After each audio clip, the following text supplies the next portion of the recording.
From the beginner to the professional, from the novice to the master, from playing and experimenting with things to make a masterpiece.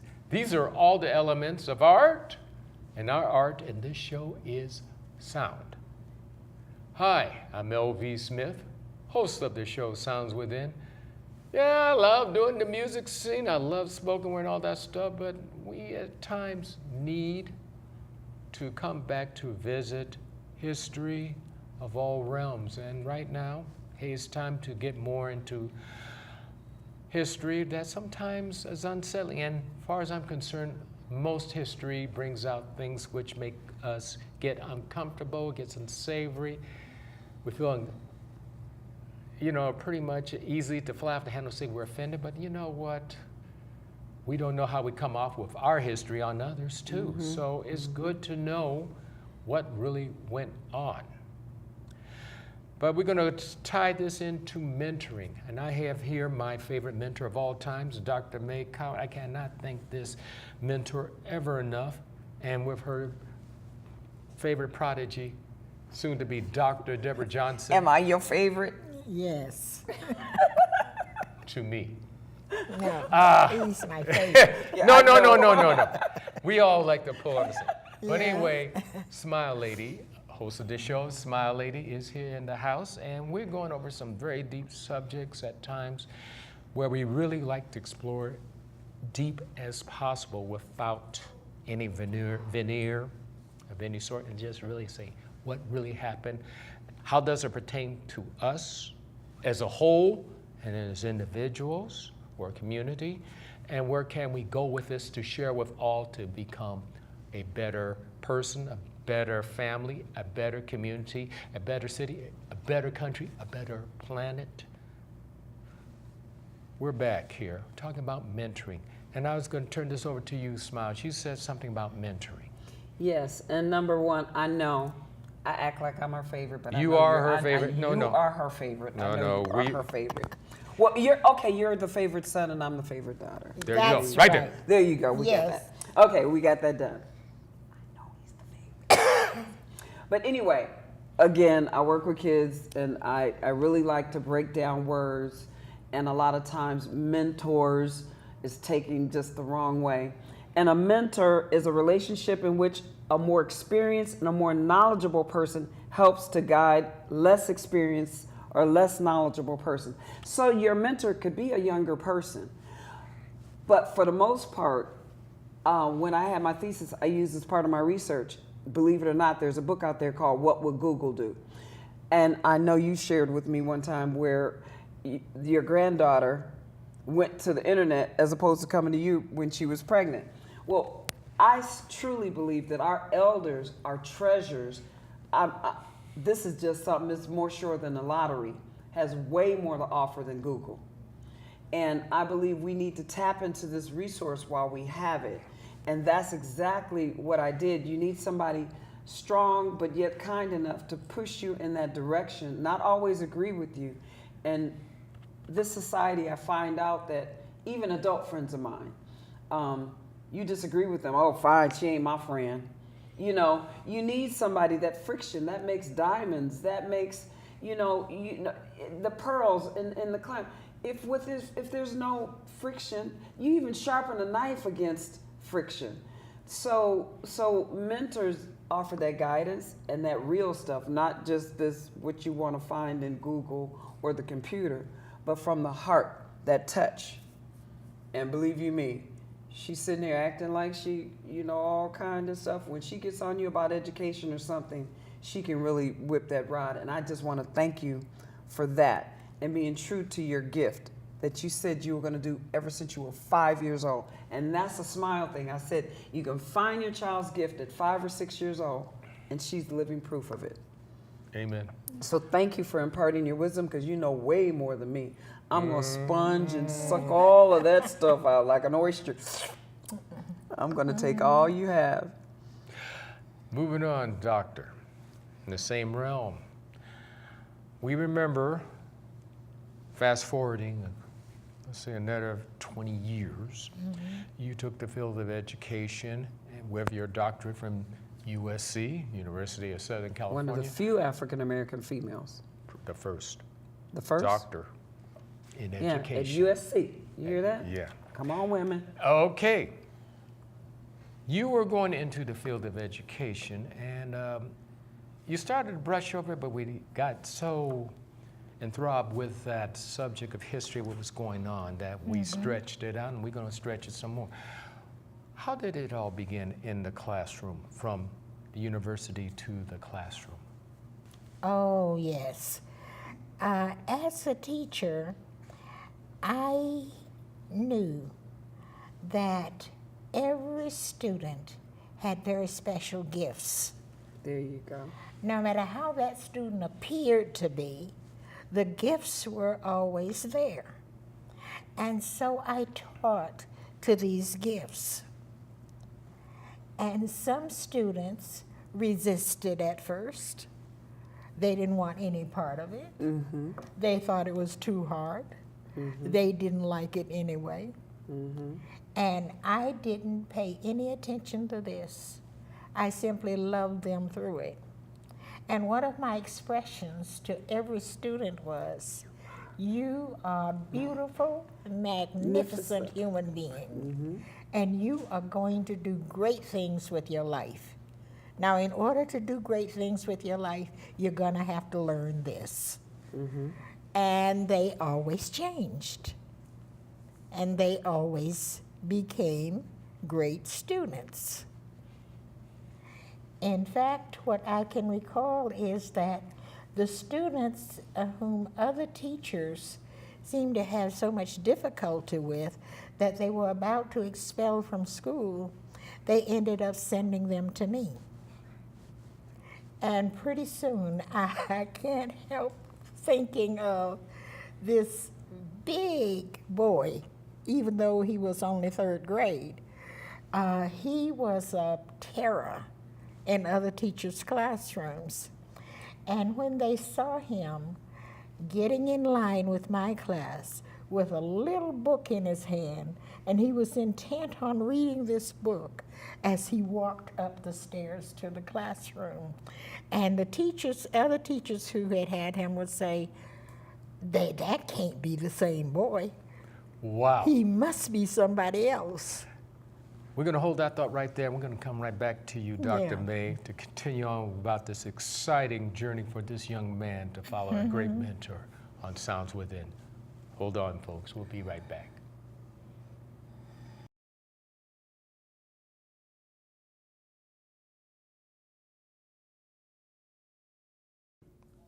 Hi, I'm LV Smith, host of the show Sounds Within, which comes on Fridays, 8:30 a.m. and 8:30 p.m. Hey, be sure you tune in and watch Thursday Night Live with Jeff Hodge, Thursday at 10 p.m. See you then.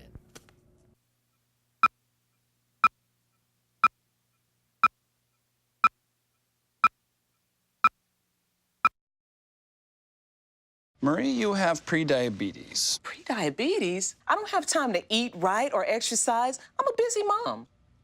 Oh, you're a busy mom. Yeah. This is great news. Busy moms never get prediabetes. Wait, what? Let me just...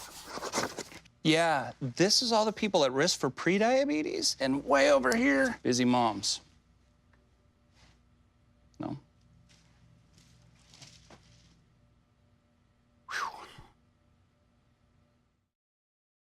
Hi, I'm LV Smith, host of the show Sounds Within, which comes on every Friday, 8:30 a.m. and 8:30 p.m. When I'm not producing that show, I like to watch James Jones Jr.'s show, which is called Anybody Can Play Guitar, which comes on Fridays at 6 a.m. and 6 p.m. See you then.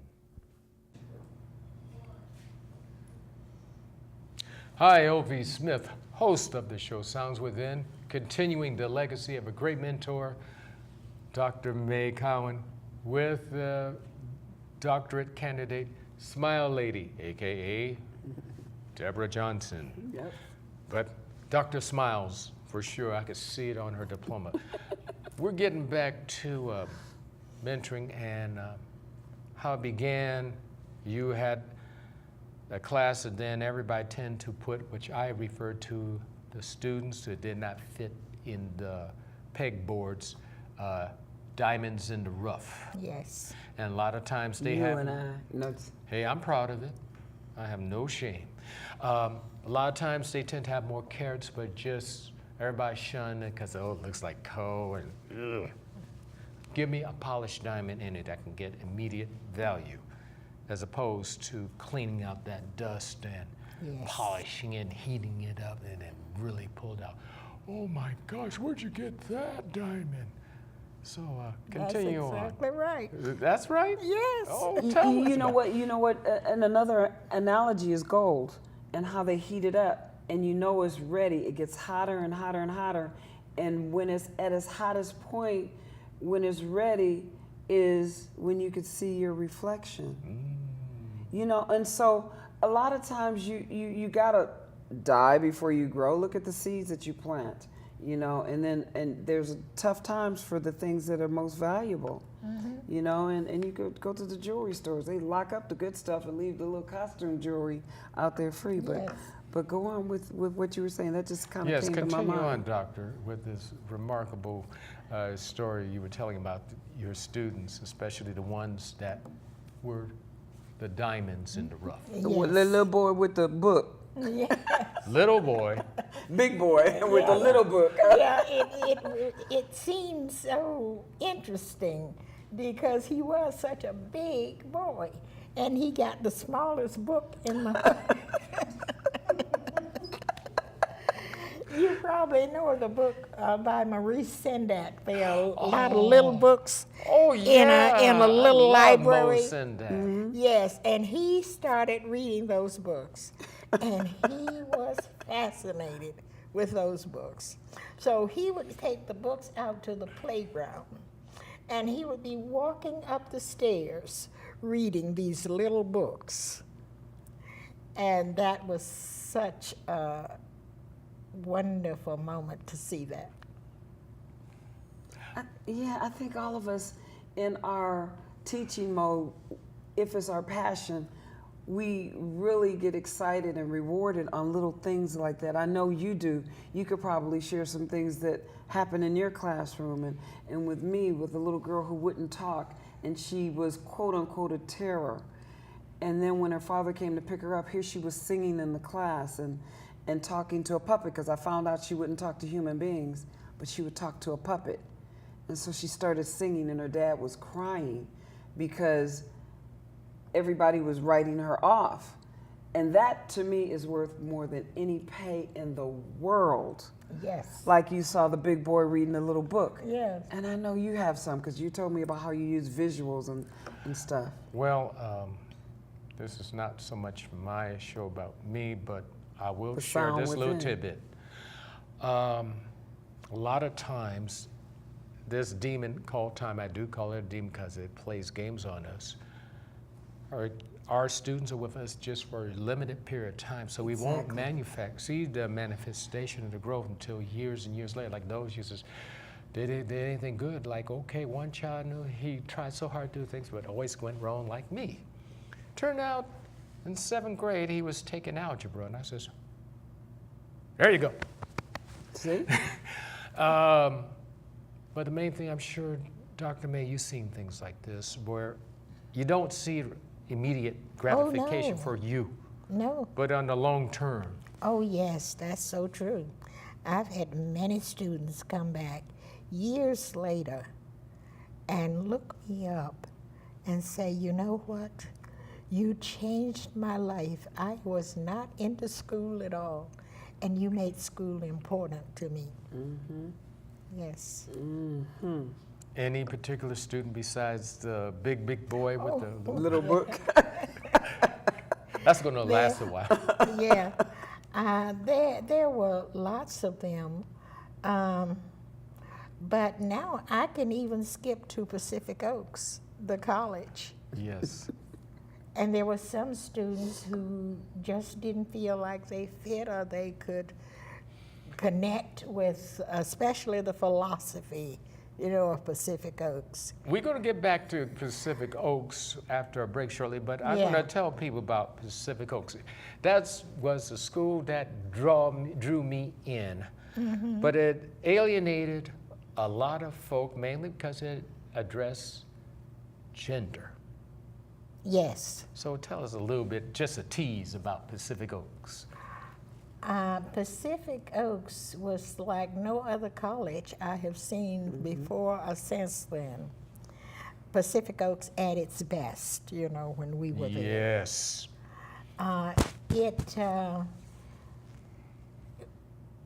It allowed students to be exactly who they were and built on that and applauded that and helped them to grow from who they are and what their special gifts were. Exactly. Yes, whatever their special gifts were. And what was so great about it is everybody had a special gift. There was nobody who did not have gifts at Pacific Oaks. We're going to hold that thought right there, and we're going to come right back to that. Yes. We're going to come back to that. But right now, we're going to take a little break to gather our thoughts to continue everybody's gift, which Yeah. is Stress on Smile Lady Show. Smile, spread a little joy after we come right back to Sounds Within. Yes.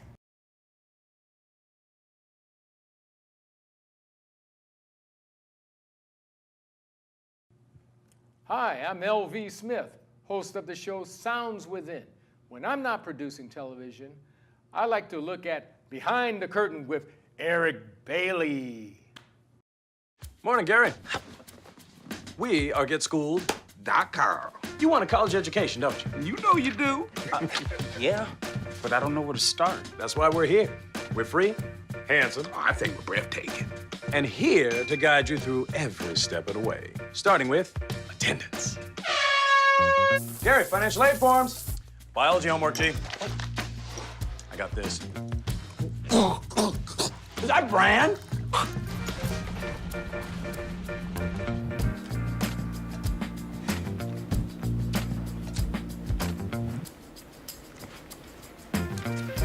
Colleges love extracurricular activities. Chess really isn't my thing. I got this. Doesn't matter. Go ahead. Picking a college, man. You and us. We go together like tacos and Tuesday. And I love tacos. Fire and ice. Those don't really go together. Go to GetSchooled.com for more info. I'm Robert Margoliff. Join me in watching Dan Nicewander on The Now Man Show.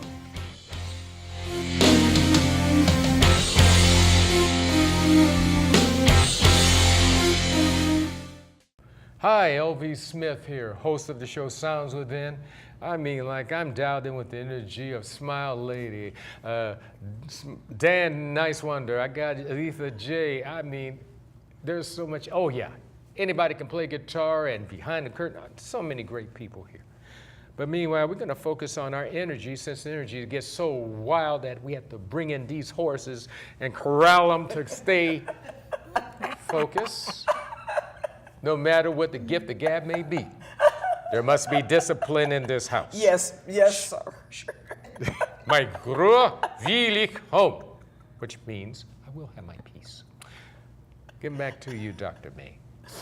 You were talking about the transition of to see the, what is that word, escapes me, the manifestation, to see the end product of all your hard endeavors.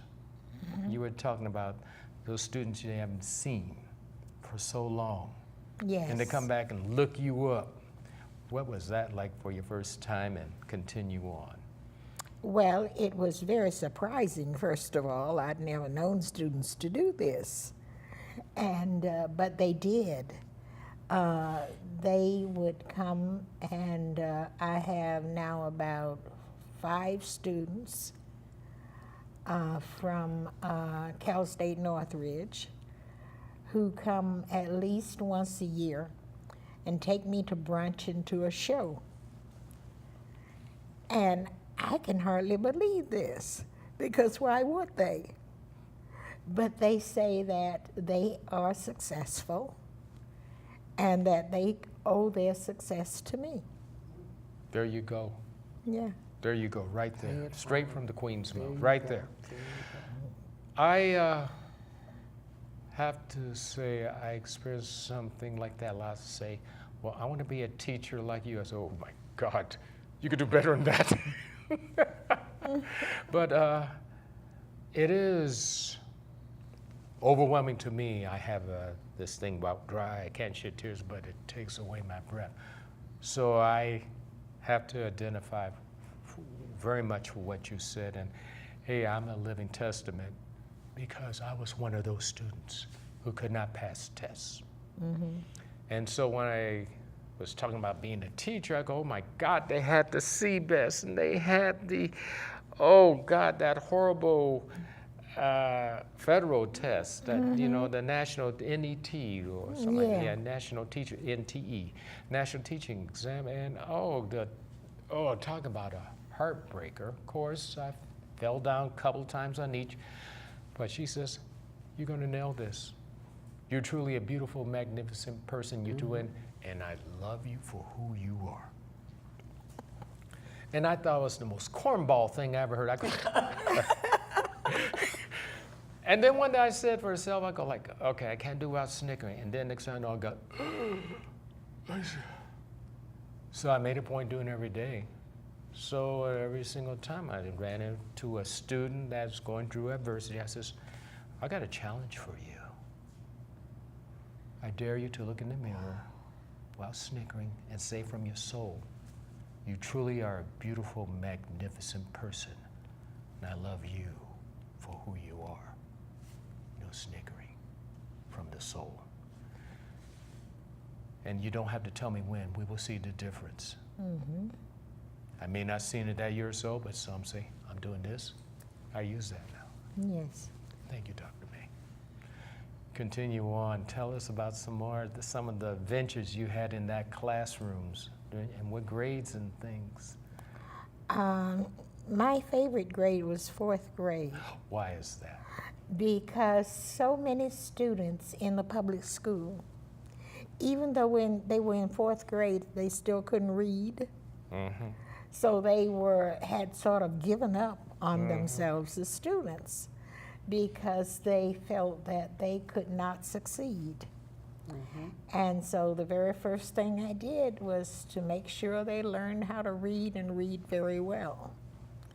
And once they did that, they could not believe it themselves, that they had so many gifts, so many talents, so many ways of seeing the world that they had never had before.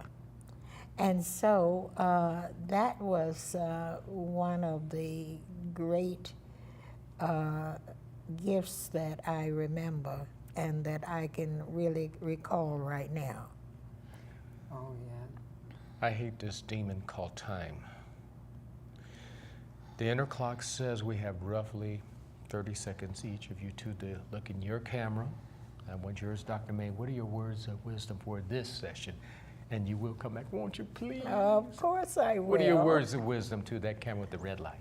My words of wisdom is that if we can share our gifts, our talents, and just who we are with as many people as we possibly can in this world, and particularly in our world, among the people who are around us, then everything will be so much better for everyone.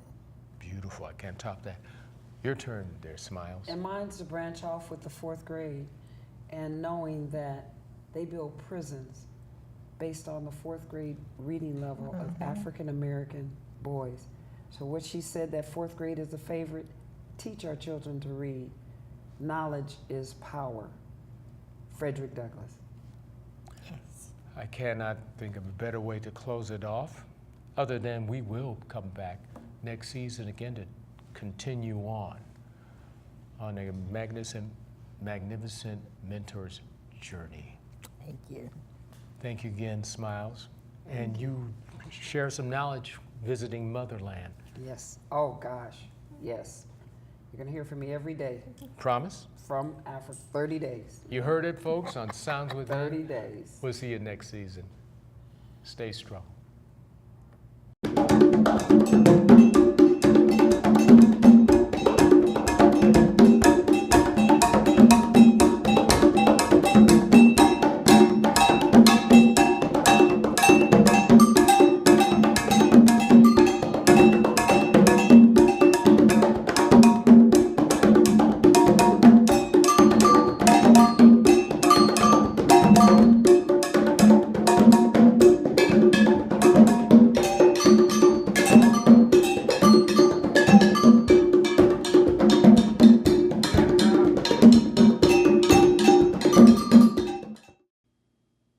This is Bridget Purdy, And this is Monkeyhead.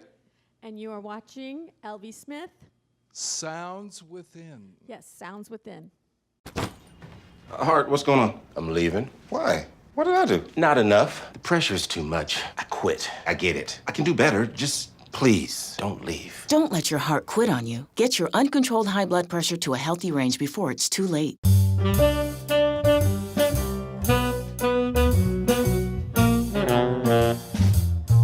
According to the medical profession, black garlic helps to repair skin damage.